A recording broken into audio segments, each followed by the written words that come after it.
한 늙은 선지자가 살더니 그의 아들들이 와서 이날에 하나님의 사람이 베델에서 행한 모든 일을 그에게 말하고 또 그가 왕에게 드린 말씀도 그들이 그들의 아버지에게 말한지라.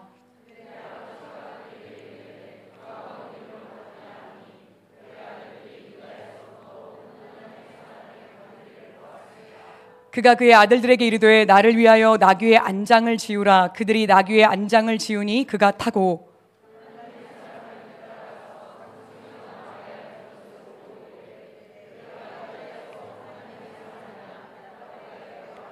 그가 그 사람에게 이르되 나와 함께 집으로 가서 떡을 먹으라.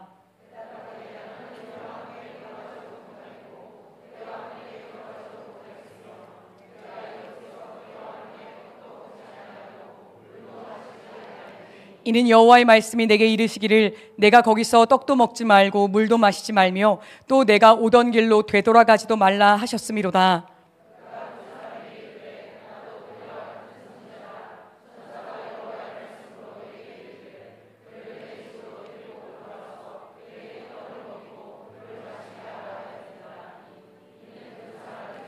같이 읽습니다. 이에 그 사람이 그와 함께 돌아가서 그의 집에서 떡을 먹으며 물을 마시니라. 아멘, 아멘, 아멘. 오늘 하나님께서 우리에게 또 우리 성도님들께 또 우리 청년분들께 큰 은혜 주실 것을 믿고 기대합니다. 아멘, 아멘. 성도님들, 아돌프 아이히만이라는 이름 한 번쯤 들어보셨을 것 같아요. 2차 세계대전 때 나치 독일이 1941년부터 1945년까지 그 짧은 시간 동안요 1000만 명이 넘는 전쟁 포로들을 학살했습니다. 그런데 그 중에 600만 명 이상의 절반 이상의 사람들이 유대인들이었어요. 나치는 이 유대인들을 체계적으로 집단적으로 학살을 했는데요, 법을 정해서 이들을 유럽 사회 안에서 분리하는 근거를 만들고 집단 수용소를 세우고 강제 노동을 시키거나 가스실로 이송시켜서 단체로 죽였습니다. 그 계획을 세운 핵심 인물이 이 아돌프 아이히만이라는 사람입니다.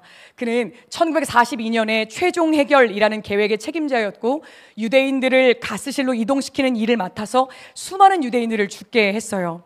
아이히만은 2차 세계대전이 끝난 후에 도망을 다니다가 이스라엘 비밀 경찰에게 의해서 체포되어 가지고 1961년에 이스라엘 예루살렘의 재판정에 서게 됩니다.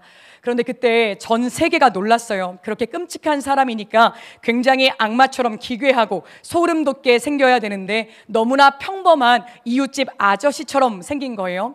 아이히만이 재판에 서기 전에 이 아이히만을 6명의 정신과 의사들이 검사를 했는데 마음도 생각도 평균 이상으로 너무 정상적이고 건강하다라는 거예요. 아이히만이 법정에서 이렇게 증언했습니다. 나는 유대인들을 특별히 증오하거나 그래서 그런 일을 한 것이 아닙니다. 나는 그저 중간 관리자로서 시킨 일을 했을 뿐입니다. 그래서 이 재판을 지켜보던 한나 아렌트라고 하는 정치 철학자가 예루살렘의 아이히만이라는 책을 썼죠. 그 책에 담긴 유명한 이야기가 악의 평범성입니다. 생각하지 않으면, 비판적으로 사고하지 않으면, 주어진 대로 살면 이렇게 끔찍한 재앙이 되는 것이다. 그런데 베티나 슈탕네트라는 사람이 아이히만이 예루살렘의 재판정에 서기 전까지 그가 일상생활 속에서 스스로 남겨놓은 녹취록과 인터뷰, 기록들을 샅샅이 살폈어요. 그리고 책의 제목을요, 예루살렘 이전의 아이히만, 부제는요 대량 학살자의 밝혀지지 않는 삶이라는 책을 출간을 했고요. 그 책이 올해 초에 우리나라 말로 번역되어서 출간됐습니다. 이 베티나 슈탕네트가 말하는 아이히만의 일상을 다 분석한 이 여자가 뭐라고 적었는가? 한나 아렌트는 너무나 성급했고 무엇보다 위험했다. 아이히만은 그저 위에서 시킨 대로 따라한 사람이 아니다. 그의 일상의 기록들을 살펴보니 그는 철저한 의지를 가지고 능동적이고 체계적으로 유대인을 학살한 사람이다. 이 아이히만에 대해서 새로운 관점을 제시한 이 베티나 슈탕네트의 이 책은요, 제게 무엇을 생각나게 했느냐면요, 결국에는 다 드러나는 일상의 힘입니다. 아이히만은 그 예루살렘 재판정에서 한나 아렌트를 속이고 여태까지 60년이 넘는 시간 동안 전 세계를 속여왔지만 결국 다 드러나는 거예요. 그가 실제로 어떤 사람이었는지, 어떤 거짓말을 했는지, 뭐가 밝혀냈다고요? 그가 스스로 남긴 자신의 일상이 그의 거짓말을 드러내더라라는 것입니다. 오늘은 그 일상의 중요성을 아주 무섭게 보여주는 본문입니다. 여러분, 이스라엘은 전체 면적이 우리나라, 그러니까 남한의 4분의 1밖에 안 되는 굉장히 작은 나라입니다. 그런데 그 작은 나라가 북이스라엘과 남유다로 분단되었던 시기가 있었어요. 솔로몬의 아들이었던 르호보암 왕 때 나라가 분단됩니다. 북이스라엘 사람들이 보니까 제사를 드려야 되겠는데 예루살렘 성전이 남유다의 영토 안에 그 예루살렘에 있죠. 그러니까 북이스라엘 사람들이 자꾸 제사를 드리려고 남유다로 내려가는 거예요. 여러분, 우리나라도 지금이야 확실하게 남북한이 분단되어 있지만 분단 초기에는 1950년대 40년대 말만 해도 사람들이 그냥 휴전선이 쳐져 있어도, 분단선이 쳐져 있어도 왔다 갔다 했잖아요. 북이스라엘과 남유다도 그랬던 거예요. 작은 영토 안에서 백성들이 계속 왕래하는 겁니다. 그러니까 북이스라엘의 왕이었던 여로보암 왕 입장에서는 불안한 거예요. 어쨌든 남유다의 왕이었던 르호보암 왕은요, 그 다윗 왕의 손자이고 솔로몬의 아들이니까 뭔가 정통성이 있는데 자신은 뭣도 아니니까 계속해서 백성들이 예루살렘으로 제사를 드리러 가면 뭔가 나의 인기가 떨어지지 않을까, 나의 왕위가 좀 흔들리지 않을까 두려워서 베델이라고 하는 장소에 제단을 만들고 앞으로 북이스라엘 우리 백성들은 여기에서 제사를 드려라 라고 했습니다. 그리고 금송아지를 만들어 놓고 이게 하나님이다 라고 예배하게 했어요. 여러분, 하나님께서 십계명 말씀을 통해서 어떤 형상도 하나님의 이름으로 만들지 말아라, 절하지 말아라 라고 했는데 이 여로보암 왕이 그 말씀을 어긴 거예요. 게다가 그 베델 제단에서 다른 모든 온갖 이방 우상들까지 다 섬기니까 하나님께서 진노하셨습니다. 하나님께서 여로보암과 북이스라엘 사람들을 꾸짖으시기 위해서 남유다에서 하나님의 사람이라고 적혀있는 그 사람을 북이스라엘의 그 베델로 올려보내셨어요. 그리고 하나님의 사람이 도착했을 때 마침 그때 여로보암 왕이 베델의 제단에서 분향 드리고 있었습니다. 하나님의 사람이 왕을 향해 소리 지릅니다. 당신 우상 숭배하면 망한다. 하나님께서 심판하실 것이다. 하나님께서 그 증거로 당신이 지금 예배드리는 그 제단을 허물어 버리실 것이다. 여로보암 왕이 화가 나가지고 저놈을 잡아라 라고 손을 뻗었는데 그 순간 여로보암 왕의 손이요 굳어버렸어요. 그러니까 너무 두렵고 게다가 제단까지 정말 박살이 난 거예요. 그러니까 여로보암 왕이 두려워서 하나님의 사람 앞에 무릎을 꿇고 제발 이 손을 고쳐주시라고 기도해달라고 말을 합니다. 하나님의 사람이 기도하니까 정말 굳어버렸던, 죽어버렸던 여로보암 왕의 손이 다 풀려버렸어요. 손을 치료받은 여로보암 왕이 하나님의 사람을 자신의 궁전으로 식사 자리로 초대합니다. 그런데 하나님의 사람이 너무너무 단호하게 이렇게 얘기해요. 나는 갈 수 없다. 하나님께서 왕을 따라가지 말고 북이스라엘의 그 누구도 따라가지 말고 어떤 것도 먹지 말고 마시지 말고 게다가 왔던 길로도 돌아가지 말고 새로운 길로 빨리 남유다로 돌아오라고 하셨다라고 선포하고 돌아섰어요. 성도님들, 하나님께서 왜 그 하나님의 사람에게 그런 명령을 내리시는 걸까요? 성경에 정확한 이유가 나와 있지는 않지만 추정할 수 있는 이유가 3가지가 있는데, 첫 번째, 여로보암 왕을 포함해서 북이스라엘 사람들과 교제하지 말라고 하신 겁니다. 여러분, 우리도 그렇지만 누군가의 집에 가서 함께 밥을 먹는다는 것은 친밀감의 표시예요. 어떤 인간관계가 생길 수가 있죠.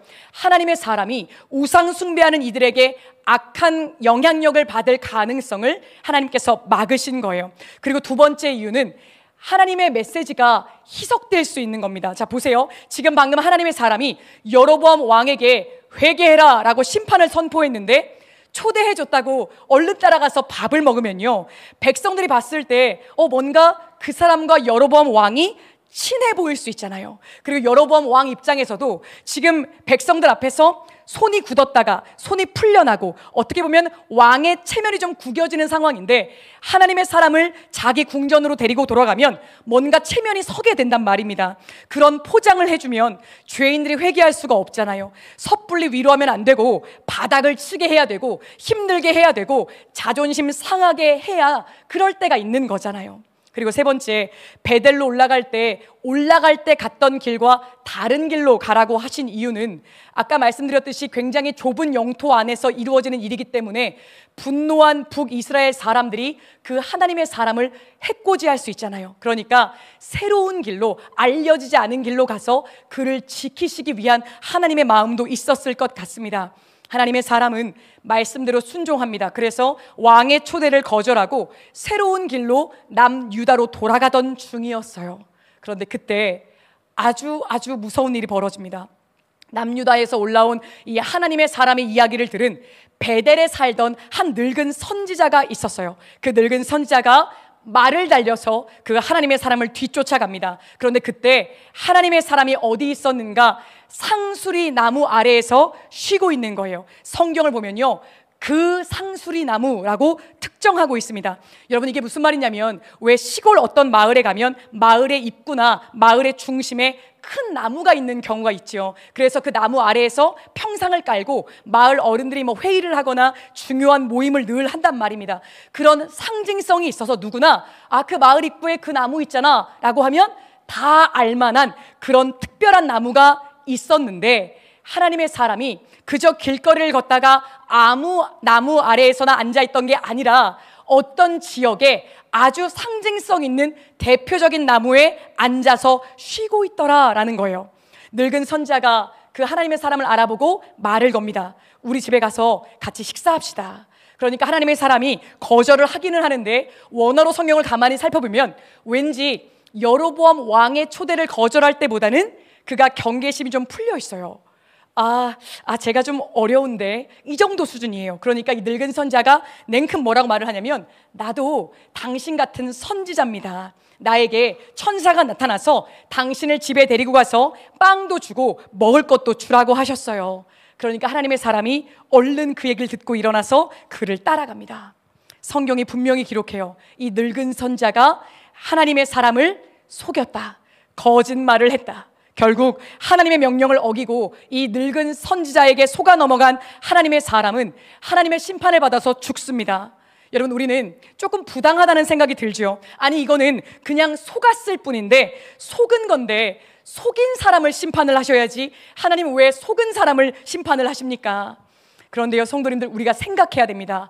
사단은, 죄는 언제나 우리에게 이런 식입니다. 우리를 속여요. 첫사람이었던 아담과 하와가 죄를 지을 때 뱀으로 나타난 사단이 하와의 손과 발을 결박해서 그 입을 강제로 벌려서 선악과를 억지로 막 쑤셔 넣었죠.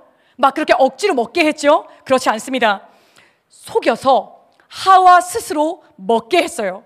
선악과를 먹으면 너 정령 죽는다, 하나님께서 말씀하셨는데, 하와는 뭐라고 말을 합니까? 죽을까 하노라.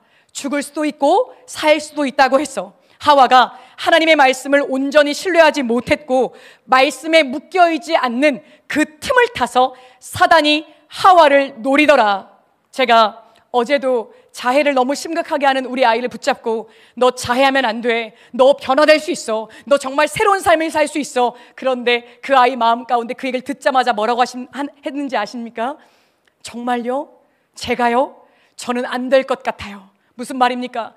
하나님은 된다고 하시는데, 바뀔 수 있다고 하시는데, 사단이 그 아이 마음 가운데 말하는 겁니다. 안 되지, 너는 변하지 못하지, 너는 죽는 게 낫지, 자해하면 편안해지지 라고 거짓말을 하는데, 그것을 어떤 말을 붙잡을 것인가가 우리의 선택인 거예요. 본문의 하나님의 사람 마찬가지였습니다. 여로보암 왕 앞에서 그랬던 것처럼 끝까지 경계를 풀지 말고 예민하게 하나님의 말씀을 붙잡고 믿어서 순종하고 거절했어야 됐어요. 그러면 베델의 늙은 선지자가 그 하나님의 사람을 뭘 결박했겠습니까? 억지로 끌고 갔겠습니까? 아무것도 못했을 거예요. 성도님들, 죄는 우리를 속이는 것이지 우리를 강제하지 않습니다. 이게 무서운 것인데요, 그래서 책임도 온전히 우리 몫인 겁니다. 제가 죄 가운데 있던 시간을 지나면서 분명히 알게 되는 것이 있어요. 죄는 우리가 선택하는 것이고 그 결과도 내 책임이다라는 것입니다. 누구도 핑계댈 수 없습니다. 제가 경험해 보니까요, 처음에는 진짜 몰랐던 때도 있었어요. 처음에는 이게 죄인가 아닌가 긴가민가하게 그냥 나도 모르게 흘러갔던 때도 있었어요. 그런데 어느 순간 분명히 알게 됩니다. 이거 죄다, 지금부터 죄다, 이거 내가 선택하는 것이다, 분명히 알 수 있어요. 하나님께서 분명히 우리 마음 가운데 알게 하십니다. 오늘 본문은 그런 면에서 제가 너무너무 두려워하는 본문인데요, 우리가 기억해야 되는 첫 번째가 이것입니다. 가장 치명적인 공격이 일상에서 일어난다. 첫 번째, 가장 치명적인 공격은 일상에서 일어난다. 아까 하나님의 사람이 상수리 나무 아래에서 앉아서 쉬고 있었다 말씀드렸죠. 우리가 보기에 뭐 그럴 수도 있지, 쉴 수도 있지. 그런데요, 베델에서 남유다까지의 거리가 대략 살펴보면요 15km 정도입니다. 제가 속해 있는 필그림 교회에서 마가의 다락방까지가 거리상으로 12km고요 차로 20분 거리입니다. 성도님 보세요, 15km 그렇게 멀지 않습니다. 차로 20분 되는 거리라면 건강한 성인 남자가 열심히 걸으면 한나절 안에, 좀 더 빠르면 반나절 안에도 돌아올 수 있는 거리예요. 하나님께서 빵도 먹지 말고 물도 마시지 말고 얼른 오라라고 하셨는데 충분히 그게 가능한 짧은 거리였다는 뜻입니다. 그런데 하나님의 사람이 빨리 와야 되는데 누구나 주목하는 상징적인 상수리 나무에 앉아서 쉬고 있더라. 성도님들, 이게 어떤 마음이었을까요? 조금 전에 여로보암 왕 앞에서 회개하라고 그는 큰 소리를 질렀고 왕의 손이 굳었다가 풀리는 기적을 경험을 했고 제단이 산산조각 나는 것을 보았습니다. 성도님들 같으면 그 큰 기적들을 경험하고 나서 어떤 마음이 들 것 같으세요? 제가 올해는 거의 나가고 있지 않지만 외부 집회를 많이 다닙니다. 그러면 성도님들, 제 마음이 언제 가장 약해져 있을까요? 당연히 집회가 마친 후입니다.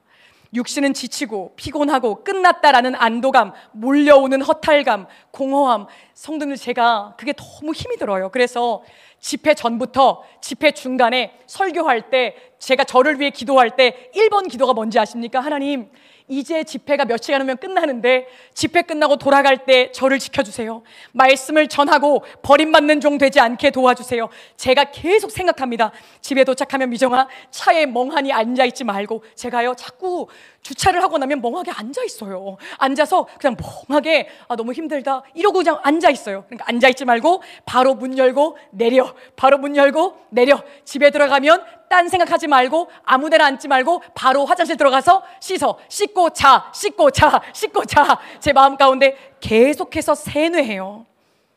지금 마가의 다락방 청년부 분들께서 수련회 중이시죠. 청년분들께서 일주일의 수련회가 끝나고 나면 어쩌면 이 일주일 동안 받은 은혜의 몇 갑절로 여러분들 마음 가운데 허무함과 공허함이 밀려올 것인데, 청년분들 오늘 목요일이니까 지금부터 더 간절히 준비하셔야 됩니다. 하나님, 제가 수련회 마치고 이제 일상으로 돌아갈 텐데 저를 지켜주십시오. 받은 은혜를 갖고 유지하고 더 키워가며 살 수 있게 도와주십시오. 사람의 감정이요 롤러코스터를 탑니다. 어제까지는 좋았는데 오늘은 갑자기 바닥을 뚫다 못해서 아예 나락으로 떨어질 수 있는 거예요. 상수리 나무에 앉아있는 하나님의 사람의 마음이 그랬던 거예요. 그는 지금 약해져 있습니다.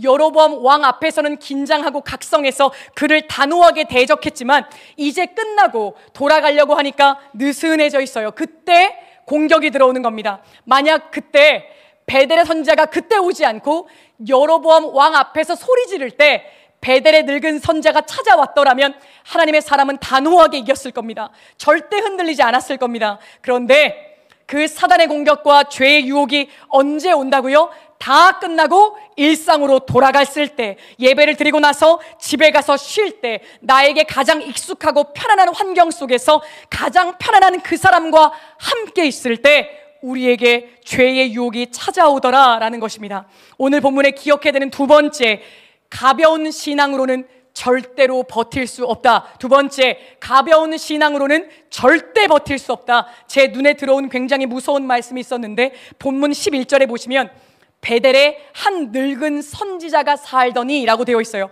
여러분, 원어를 가만히 보면요, 이 말씀에서 뭐가 강조된 것이냐면요, 이 늙은 선지자가 베델에서 오래 계속 살던 사람이다 라는 거예요. 무슨 의미인가? 당시에는 진짜 하나님을 섬기고 싶었던 사람들은 신앙의 순결성을 지키기 위해서 북이스라엘에서 남유다로 다 내려간 상태였습니다. 우상 숭배를 하는 북이스라엘에 있고 싶지 않아서 다 내려왔다고요. 마치 우리나라도 그랬죠. 해방 후에 북한에 있던 그리스도인들이 남한으로 내려와서 지금 우리 남한의 교회의 토대가 된 거잖아요. 신앙의 자유를 찾아서 그렇게 내려왔던 것처럼 수많은 사람들이 북이스라엘에서 남유다로 내려갔는데, 오늘 본문의 베델의 늙은 선지자는 우상숭배의 핵심 본거지였던 베델에서 아주 오랫동안 살던 사람이다라는 거예요. 무슨 말입니까?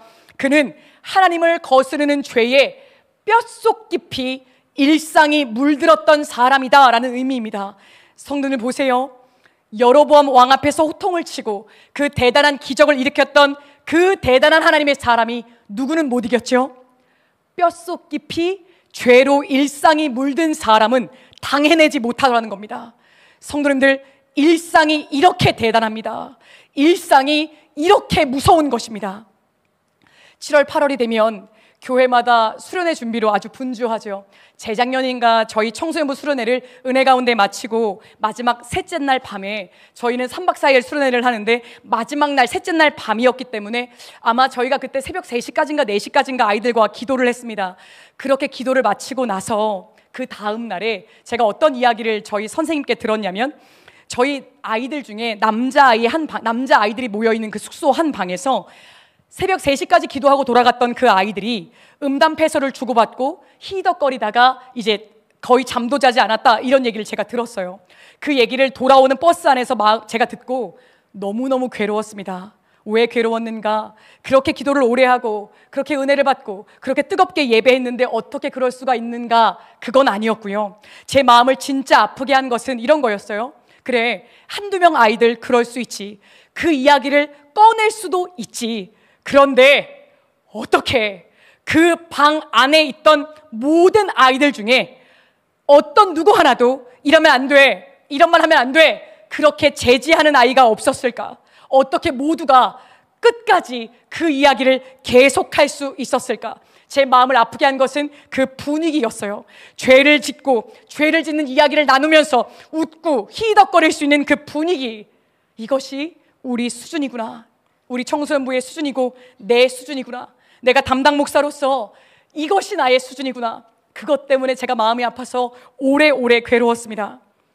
저희 필그림교회 청소년부 수련회를 하면 저녁 7시에 예배를 시작해서 새벽 2시, 3시, 4시까지 기도합니다. 아이들이 지금도요 저한테 그래요. 목사님, 우리 새벽 5시까지 합시다. 언제까지 이렇게 3시에 끝날 겁니까? 5시까지 합시다. 저한테 막 그래요. 근데 제가 이제 체력이 안 돼가지고 제가 이제 성도님께 죄송하지만 30대 중반이 넘어가니까 못하겠어요. 이게요 휘청휘청하고 머리가 어지러워서 못하겠어요. 그래서 제가 5시까지 지금 못하고 있는 겁니다. 애들을 못 따라가요.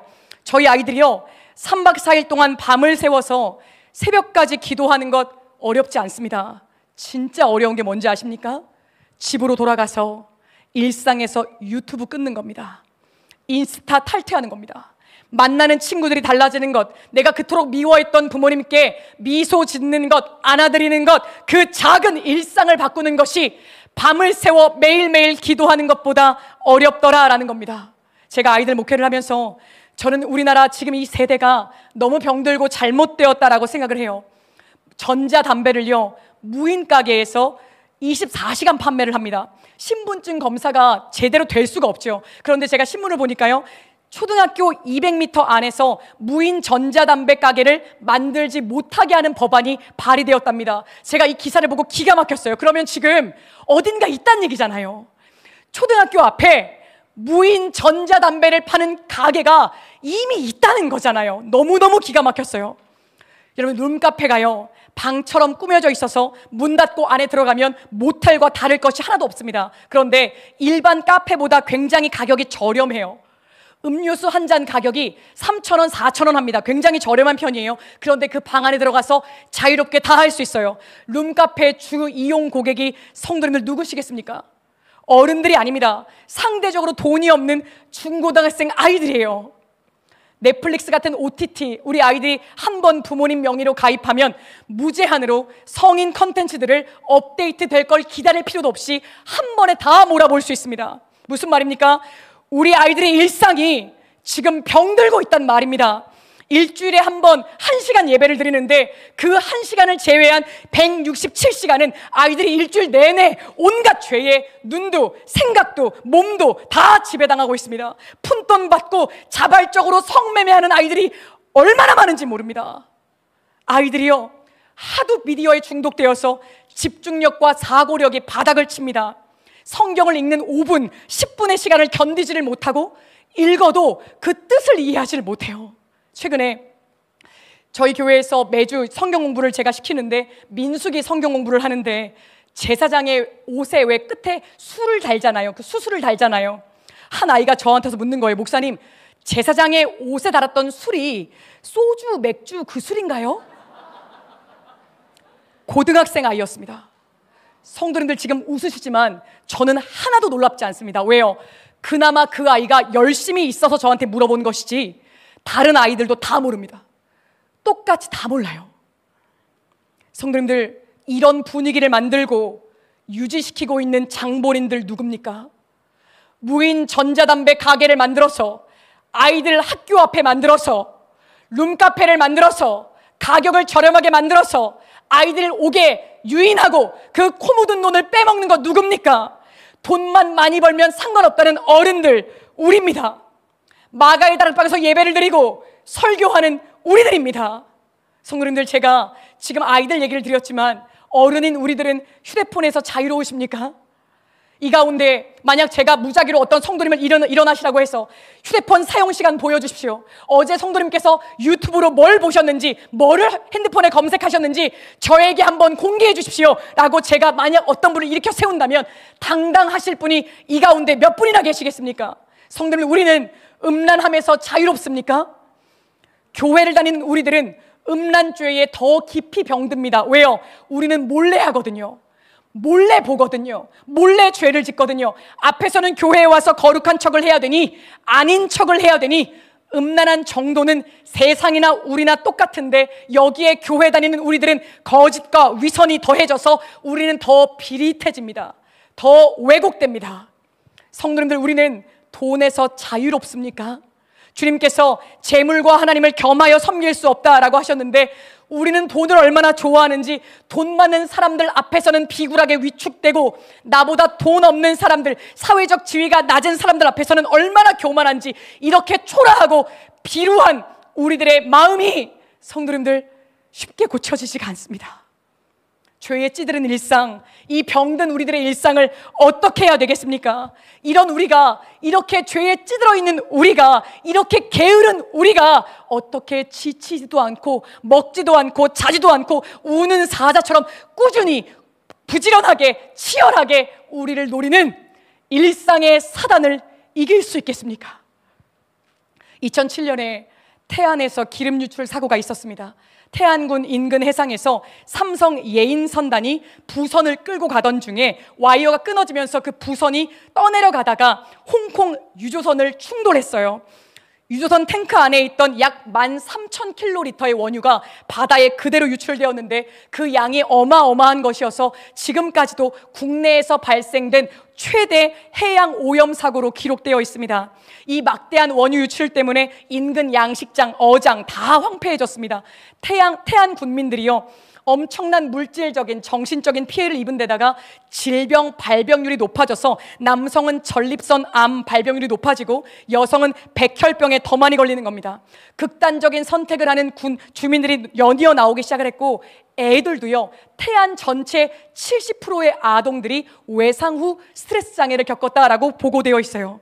초기 방제에 완전히 실패해서 이 기름이 서해안을 넘어서 군산과 목포, 제주도 근처까지 퍼져갔습니다. 피해가 눈덩이처럼 불어가서 피해 추정 금액이 5천억 원이 최소였고요. 지역 경제의 활성화를 위해서는 빨라야 10년, 길게는 30년, 해양 생태계가 복구되려면 최장 100년도 넘게 걸린다라고 했습니다. 성도님들, 그런데 이 위기를 어떻게 극복했는지 기억하시나요? 어쩌지? 이걸 어떻게 해야 되지? 정부도 삼성도 어떻게 할 수가 없어서, 감당할 수가 없어서 망연자실에 있을 때 전국에서 123만 명의 자원봉사자들이 몰려들어왔습니다. 그래서 직접 방제포와 헌 옷을 가지고 그 해안가를 뒤덮은 기름때들을 다 닦아냈어요. 그 결과 기적이 일어나서 1년 만에 시커먼 기름때가 어느 정도 사라지고 10년이 지난 후에는 청정 바다에서만 산다고 하는 토종 돌고래 상괭이가 태안 앞바다에 나타나게 되었다라고 기록되어 있습니다.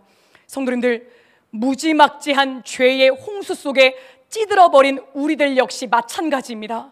더 이상 안 된다, 우리는 못한다, 이거는 너무 어마어마한 피해를 겪었다 하지 마시고 지금 우리들의 손에 직접 방제포를 들고, 안 되면 헌 옷이라도 들고 내가 할 수 있는 것부터, 내 앞에 있는 죄의 기름때부터 하나하나 닦아내야 됩니다. 이제 2달 후면 9월이면 제가 필그림교회 아이들과 사역을 시작한 지 5년째 됩니다. 저는 지금 청소년부의 분위기를 바꾸는 것에 사활을 걸고 있습니다. 어떻게 하고 있는가? 방제포를 들고 와서 눈앞에 있는 것부터 기름때를 하나하나 닦고 있어요. 저부터, 제가 작년 6월부터 미디어 해방일지라는 것을 아이들과 함께 쓰면서 제가 휴대폰을 얼마나 몇 시간을 사용을 했는지, 휴대폰으로 뭐를 봤는지, 때로는 제가 회개가 필요하다 느낄 때에는 컴퓨터 사용 기록까지 다, 검색 기록까지 다 오픈을 해서 아이들에게 매일매일 공유하고 있습니다. 저희 청소년부 5년 사역하는 기간 동안 월요일부터 금요일 매일매일 아침 저녁으로 30분씩 줌으로 온라인 기도회를 했어요. 그런데 2달 전부터는 아침 저녁 기도회가 원래 30분씩이었는데 1시간씩으로 늘렸습니다. 토요일 기도회도 1시간이었던 것을 2시간으로 늘렸고 주일 저녁에도 기도회를 새로 만들었습니다. 성도님들께서, 목사님 그러면 그 기도회 이름이 기적기도회인데, 기도를 쌓는다 해서 기적기도회인데, 목사님 그러면 그 기적기도회에 얼마나 많은 아이들이 옵니까? 라고 저에게 물어보시면 굉장히 초라합니다. 저희 청소년부 아이들 출석 인원이 많을 때는 130명도 넘게 오는데, 매일 열리는 줌 기도회에 아이들이 몇 명 들어오냐면요, 가장 많이 들어왔을 때에도 40명을 넘은 적이 한 번도 없습니다. 5년 동안 단 하루도, 단 한 번도 40명을 넘은 적이 없었고, 보통 20명에서 25명, 새벽 기적기도회는 주로 선생님들이 들어오시고 아이들은 많이 들어와 봐야 한 5명 정도 들어옵니다. 사역의 결과 면에서 보면 이건 실패한 사역입니다. 제가 투입한 노력에 비해서 효율성은 너무 떨어지는 거예요. 그런데 여성들님들, 저에게 있어서 가장 중요한 사역입니다. 왜 그런가? 제가 이 기적기도회를 왜 시작하게 되었냐면, 제가 코로나 시즌에 저희 청소년부에 부임을 했거든요. 할 수 있는 게 없는 겁니다. 아이들 교회도 못 오고, 그럼 제가 너무 게을러질 것 같아서 이거라도 해보자라고 만든 거예요. 그런데 이 기도회가 얼마나 저를 꽁꽁 묶어주는지요. 2020년 9월부터 매일매일 그 기도회를 이어가는데, 그 기도회를 지키기 위해서 밤 기도회가 9시 반에 열리거든요. 그러면 늦어도 9시에는 집에 들어와야 제가 기도회를 열 수 있기 때문에 제가 5년 동안 개인 저녁 약속을 잡은 적이 없습니다.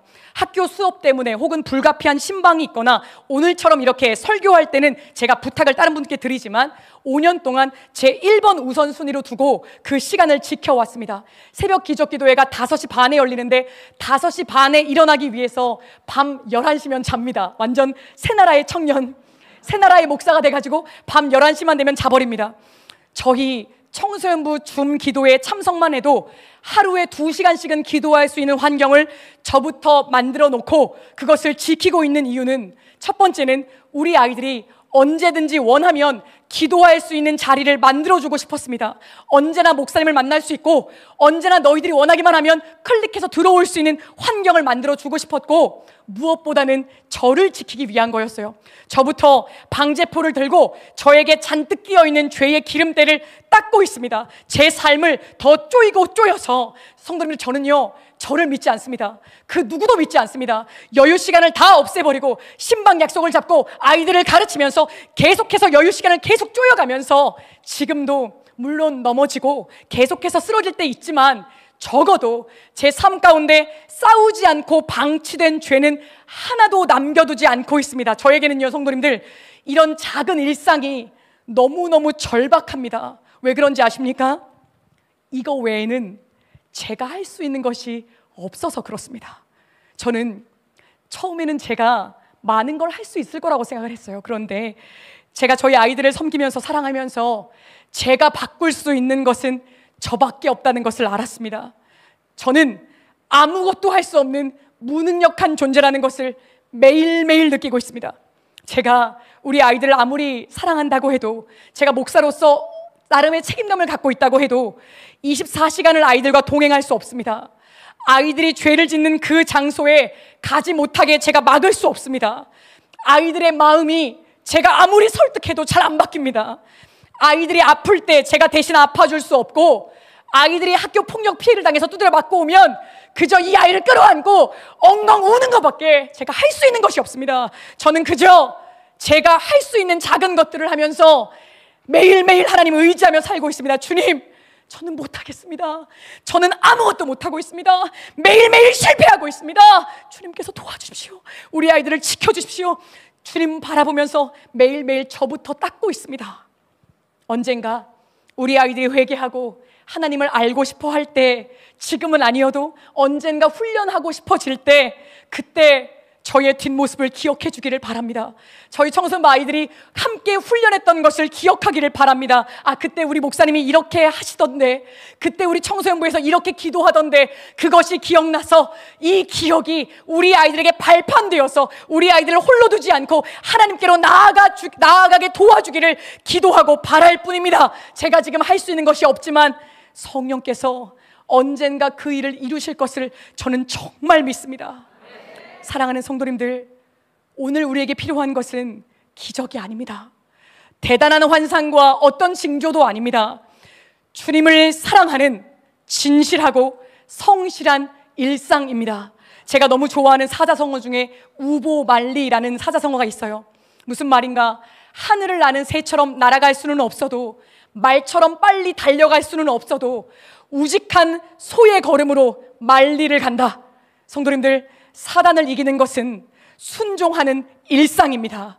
죄를 꺾는 것은 충성스러운 일상입니다. 누군가의 굳어진 마음을 녹이는 것은 크고 거창한 선물이 아니라 매일매일 반복되는 성실하고 책임 있는 사랑입니다. 지금 성도님들 마음속에 떠오르는 가장 작은 일상부터 바꿔내셔야 됩니다. 성도님들, 우리는 얼마나 많은 시간을 낭비하였습니까? 우리는 얼마나 많은 시간을 죄 가운데, 내 욕정 가운데 내 마음대로 살았습니까? 제가 살고 있는 집이 작은데 제가 공부하는 사람이다 보니까 책이 너무 많아서 한번 정리를 맘먹고 했습니다. 버릴 책들을 구분하고 나니까 산더미처럼 쌓여가지고 버리려고 하니까 막막하더라고요. 그런데 현관에다가 제가 다 쌓아놓고 제가 집을 나갈 때마다 무리하지 않게 3-4권씩 매일매일 꾸준히 버렸습니다. 그랬더니 며칠 안 돼서 깨끗하게 다 정리됐습니다. 성도님들, 하나님의 사람은 작은 싸움을 끝까지 하는 사람들입니다. 일상을 성실하게 하나님께 드리는 사람인 줄을 믿습니다. 우리가 기억해야 되는 3번째, 하나님은 오늘도 일상 속에서 하나님의 목소리에 귀를 기울인 자들을 찾고 계시다라는 것입니다. 오늘 본문 속에서 하나님의 사람이 늙은 선지자의 거짓말에 넘어가서 그 집에서 밥 먹고 쉬다가 나귀를 타고 남유다로 돌아가던 중에 사자가 나타나요. 산속도 아니었는데 사람들이 뻔히 다니는 길가에 갑자기 사자가 나타나서 하나님의 사람을 물어 죽였습니다. 그런데 이 사자가 특이합니다. 하나님의 사람을 죽이기는 했는데 먹지를 않아요. 하나님의 사람이 나귀를 타고 가고 있는데 나귀는 건드리지도 않아요. 그리고 그 하나님의 사람이 죽은 시체 옆에 가만히 웅크리고 앉아 있습니다. 그 광경을, 그 기괴한 광경을 북이스라엘 사람들이 다 봤습니다. 그리고 이 하나님의 사람을 꼬드겼던 늙은 선지자도 봤어요. 무엇입니까? 지금 하나님께서 알려주고 계시는 것입니다. 하나님께서 지금 패역한 이스라엘 백성들을 향하여 끊임없이 말씀하시는 것입니다. 나는 우상 숭배하는 너희들의 제단을 무너뜨렸다. 여러 번 왕의 손을 굳게도 했다가 풀리게도 했다. 지금 불순종한 하나님의 사람을 심판했고 그 자리에 사자를 세워둠으로써 자연 상태에서 우연히 일어난 게 아니라 나 여호와가 시퍼렇게 살아있어서 불순종한 이 사람을 심판한 것임을 계속해서 보여주시는 것입니다. 내가 이렇게 우상 숭배를 싫어한다. 내가 이렇게 불순종하는 너희들을 싫어한다. 돌아와야 된다. 반드시 돌아와야 된다. 하나님께서 끊임없이 말씀하시는 거예요. 그런데 무서운 것은 이것입니다. 열왕기상 13장 33절입니다. 제가 읽습니다. 여로보암 이 일 후에도 그의 악한 길에서 떠나 돌이키지 아니하고, 그 무서운 경고를 하나님께서 계속해서 반복하시는데 듣지를 않더라. 성도님들, 하나님께서 우리의 일상 속에 예수님을 보내셨습니다. 인간의 역사 속에 하늘에만 계실 수 있었던 예수 그리스도께서 인간의 몸을 입고 직접 2발로 이 땅을 걸으시고 2손으로 우리와 함께 일하시고 드시고 입으시고 주무시면서 우리에게 하나님이 어떤 분이신지를 예수님의 일상의 삶을 통해서 가르쳐 주셨습니다. 그리고 지금 이 우리들의 일상 속에서도 성령님을 통해서 우리와 고와 같이 우리를 내버려 두지 않으시고 우리와 일상에서 동행하시면서 우리의 두 귀가 울리도록, 우리의 심령이 울리도록 지금 돌이키라고, 멈추라고 말씀하고 계십니다. 성도님들, 하나님께 있어서 일상은 너무너무 소중합니다. 성도님들께는 얼마나 소중하십니까? 수련회는 소중할 수 있습니다. 그런데 일상도 소중하십니까? 일상의 주일 예배도 소중하십니까? 여로보암 왕과 이스라엘 백성들, 그리고 남유다의 하나님의 사람까지도 하나님의 말씀을 깡그리 무시했습니다. 성도님들은 어떻게 하시겠습니까? 우리는 어떻게 해야 되겠습니까? 우리 가던 길에서 멈추어 서서 하나님 말씀에 귀를 기울여야 됩니다. 그리고 평범한 일상 속에서 지금 오늘 아침에 기도할 때, 밤에 기도할 때 그 작은 일상 속에서 무릎 꿇고 주님께 순복해야 됩니다. 일상을 지키지 못한 죄로 하나님의 사람이 심판받아 죽었다는 것을 기억하십시오. 일상을 지키지 못한 죄, 그 죽음을 타산지석 삼아서 우리는 그 길을 가지 말아야 되겠습니다. 제가 한 아이의 이야기만 드리고 말씀을 마치려고 합니다. 제가 어느 토요일에 저희 아이들 일로 마음이 너무 괴로웠어요. 토요일 밤 11시가 다 되어 가는데, 그때 이제 목회자는 그 다음날 주일이니까 설교 준비를 많이 해야 될 때인데 아이들이 사고를 너무 많이 치고, 참 저희 아이들 신기하고 기특하게요, 한 놈이 계속 사고 치지 않고 120명이 돌아가면서 칩니다. 그래가지고 2주에는 이놈, 저주에는 저놈, 질리지도 않고 익숙해지지도 않고 매일 새롭게 뭐가 튀어오는 거예요. 그러니까 제가 너무 마음이 절망스럽고 준비도 잘 안 돼서 밤 11시에 제 집에서 나와서 마가의 다락방으로 산기도를 가는데, 그 가는 경로상 저희 필그림 교회를 지나가더라고요. 그래서 밤 11시에 저희 교회를 지나가는데 불이 켜져 있는 거예요. 저희 청소년부 비전홀에, 청소년부가 예배를 드리는 비전홀에 불이 켜져 있길래 아니 왜 불이 켜져 있어 하고 다락방 입구에 여기 산에 도착을 했는데, 교회에서 잠을 자는 신학생 제 제자가 전화를 했어요. 목사님, 청소년부의 그 땡땡이가 집에 안 가고 지금 10시부터 밤 12시가 다 돼가는데 비전홀에 불을 껐다가 켰다가 막 드럼을 막 치고 찬양을 막 고성방가를 하면서 집에 안 가고 저렇게 있어요. 그러길래 제가 웃으면서 야 냅둬라, 걔가 초딩 때부터 그렇게 가출했던 놈이야. 가출해가지고 아파트 계단에 앉아있고 놀이터에 가서 방황하고 여기저기서 죄짓 듣고 그러던 놈이야. 그런데 그 놈이 지금 야 걔가 지금 교회에 있구나, 얼마나 감사하냐. 아파트 계단에 안 가고 저기 놀이터에 안 가고 교회에 와서 찬양 부르고 놀고 있으니 너무 좋다. 냅둬라, 걔가 알아서 가게 해, 냅둬 하고 저는 산에 올라가 기도하는데, 올라가서 그 아이 생각만 나는 거예요. 하나님 감사해요, 하나님 감사해요, 하나님 나에게 선물 주셨네, 하나님 너무 감사합니다. 제 마음에 위로가 되고 우리 아이가 교회에서 그렇게 찬양 부르고 있다고 하니까 너무 좋습니다 하고 막 기도를 하는데, 또 하루는 제가 교회 CCTV를 우연히 보는데 그 아이가요, 유치부실에서, 저희 교회 유치부실에서, 걔가 키가 크거든요. 키가 큰 남자아이가 혼자 율동을 하면서 유치부실을 뛰어다니고 있는 거예요. 근데 제가 이따가 봉헌 찬양으로 부를 진리라는 찬양이 있거든요. 느린 찬양입니다. 하나님 사랑 변치 않는다, 이런 찬양이에요. 근데 다 큰 남자가요, 하나님 사랑 변치 이러면서 있잖아요. 그 놀고 있는 거예요. 돌아다니고 있는 거예요. 그래서 제가 너무 감동받아가지고요, 그 CCTV를 캡처해서 제가 갖고 있습니다. 성도님들, 제 기도 제목이 있거든요. 그 남자아이가 노래를 아주 잘해요. 공부도 못하고 뭐도 안 하는데 노래 하나만큼은 기가 막히게 잘하고 좋아해가지고 제가 이놈을 중학생 때부터 보컬 레슨을 시켜가지고 그랬습니다. 야 누구야, 있잖아, 너 보컬 레슨 열심히 해. 너 혹시 아냐? 나중에 우리 멋진 간사님, 우리 사역자분들처럼 다락방에서, 우리 마가의 다락방에서 찬양 인도하게 될지도 모르잖아. 야 열심히 해. 이게 제 기도 제목입니다. 성도님들, 긍휼히 여기시는 마음으로 제가 지금 선포를 하나 할 건데 큰 소리로 아멘 해주셔야 됩니다. 이거 작은 소리로 하시면 안 됩니다. 엄청 큰 소리로 해야 되는데 도와주실 거죠? 자, 제가 선포합니다. 큰 소리로 떠나가라 아멘 해주셔야 됩니다. 우리 땡땡이가 언젠가 다락방에서, 또 주님께서 기뻐하시는 어느 예배의 자리에서 아주 은혜롭게 찬양 인도하게 될 줄을 믿습니다. 너무 감사합니다. 너무 감사합니다. 정말 그렇게 될 것 같습니다.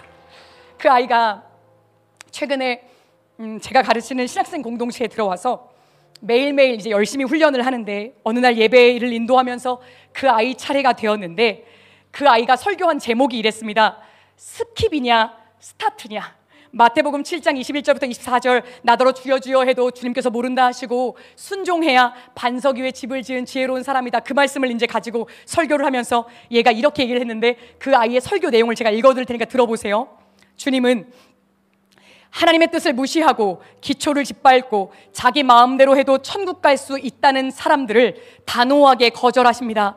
내가 이렇게 열심히 다 했는데 왜 안 되느냐라고 말하는 그들에게 주님께서 이렇게 말씀하십니다. 그 아이가 지금부터 자기의 상황으로 대입해서 각색을 했더라고요. 이런 겁니다. 너는 엄마가 무거운 짐 옮기기 힘들어서 주차장으로 나오라 하는데 기도해야 돼서 안 된다고 하고, 네가 먹은 거 설거지하고 치우라고 분리수거해서 버리라고 하는데 말씀 외우고 공부해야 된다는 핑계로 안 하지 않았느냐. 나는 한 번도 너에게 그러라고 말한 적이 없다. 그러면서 걔가 그러는 거예요. 우리 스킵하지 말고, 스킵은 건너뛰는 거잖아요. 우리 스킵하지 말고 차근차근 제대로 스타트했으면 좋겠습니다. 일상에서 주님 앞에 정말 훈련되고 정말 순종했으면 좋겠습니다.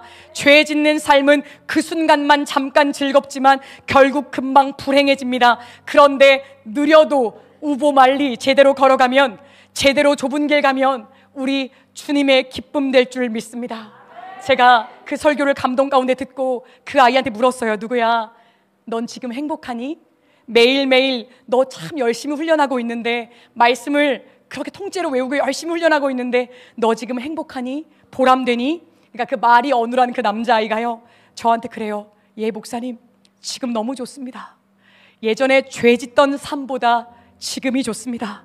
그 아이 곁에서 그 아이의 주변을 맴돌면서 몇 년째 그 아이를 지켜봐 본 제가, 그 아이의 크고 작은 모든 사건 사고를 아는 제가 얼마나 행복했겠어요. 그래서 제가 물었어요. 누구야? 그런데 내가 지금 너 설교를 듣다 보니까 너네 어머니가 맨날 너한테 하시던 그 이야기들, 그 내용과 그 말투, 그 어조가 고스란히 너의 설교 속에 묻어 있는데 너는 알고 있니? 너는 느끼고 있니? 그러니까 걔가 그러는 거예요. 예 목사님, 알고 있어요.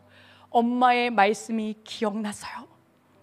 이 어머니가, 우리 교회 성도님이신 이 성도님이 얼마나 이 아들을 위해서 간절히 기도해 오셨는지, 저한테 한 번은 이 아이가 가출했을 때 저와 일주일 동안에 울고 기도하면서 어머니가 그러시는 거예요. 목사님, 제 얼굴이 소금덩어리 같습니다. 얼굴을 만지면 눈물이 너무 많이 흘러서 얼굴이 버석버석 그 결정만 남은 거예요. 그래서 목사님, 제가 얼굴을 이렇게 쓱 쓸면 흰 가루들이 훅 떨어집니다. 그랬던 어머니. 그런데 이 아이 입에서 어머니 말이 나왔는데 얼마나 제가 좋은지요. 그렇게 그 아이와 저희 교회에 있는 부속실에서 모임을 갖다가 청소년부실에서 우연히 들어갔는데, 그날도 오전 동안 내내 그 아이 어머니가 저희 비전으로 해서 몇 년째 늘 그러셨듯이 그 아이를 위해서, 저를 위해서, 우리 모두를 위해서 기도하고 계셨습니다. 사랑하는 성도님들, 그리고 청년분들, 일상을 살아가는 것은 참 지루하고 버겁습니다. 남들 보기에는 지겹고 좀 작은 건 알아서 알아주지도 않고 칭찬받기도 어렵습니다. 그런데 언젠가 어느 날엔가 우리 입에서도 주님의 말이 나오지 않겠습니까? 그 아이가 어머니의 잔소리처럼 들었던 그 말이 몇 년 동안 쌓이고 쌓이니 자기도 모르게 설교할 때 어머니의 말을 그대로 복사해서 하는 것처럼 우리의 걸음도 지금은 그저 어린아이의 서툰 걸음이지만 어느 순간 주님을 닮아가게 되고, 우리의 죽음도, 우리의 삶도 주님을 따라가게 되지 않겠습니까? 성도님들, 꼭 그렇게 되기를